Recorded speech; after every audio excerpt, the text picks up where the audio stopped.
Hello.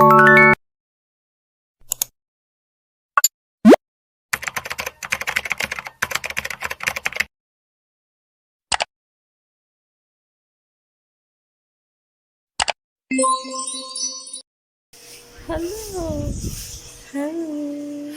너는 요즘 어때? 하루 중에 가장 생각나는 사람이 누구야? 일을 하다가도 길을 걷다가도 이유 없이 떠올려보는 나는 많이 생각해봤는데 아무래도 벌써 빠져버렸나봐. 꿈에서까지도 원하는 걸 보면 장난 같은 건 아닌가봐. 좋아하면 원래. So, hello. So, today, meron kaming return demonstration sa IV medication, and then sa blood transfusion. So, ang return demonstration namin is tuloy-tuloy. So, mag-start muna kami sa IV medication, and then blood transfusion. So, plano ng teacher ko, isa or dalawang araw lang yung return demonstration. Kasi meron kaming post-test sa pagkatapos ng return demonstration namin. So, bale, nag-exam na kami ng pre-test bago kami mag-retdem. And then, mag-retdem kami ng 2 days, and then meron kaming post-test exam pagkatapos ng return demonstration. So, nakapag-aral naman na ako sa mga post-test and pre-test. So, focus lang ako muna ngayon sa mga return demonstration. So, kabisado ko na siya. So, yung actual lang talaga ang medyo hindi ko pa nakakapa. Pero feeling ko, once naman na nakita ko, visual learner kasi ako. So, once na nakita ko kung paano siya gawin, is tuloy-tuloy na. So, yun lang. Hindi naman siya siguro mahirap. So, yun lang, papasok na ako, and then start na ng return demonstration. 다 이렇다던데 너의 한마디 한순간이 소중해서 아껴두고 싶고 나만 보고 싶어서 쓸데없는 질투만 늘어. 좋아하면 원래 다 이렇다던데 괜히 한숨만 나왔다 또 네 생각에 웃다가 지쳐가도 눈 뜨면 보고 싶은 이유 좋아해서 그래. 매일 눈치만 보는 대화도 몰래 우리 미래를 그려보는 것도 당연한 일상이 돼버린 걸 보면 자존심 따윈 버렸나봐.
마주쳤던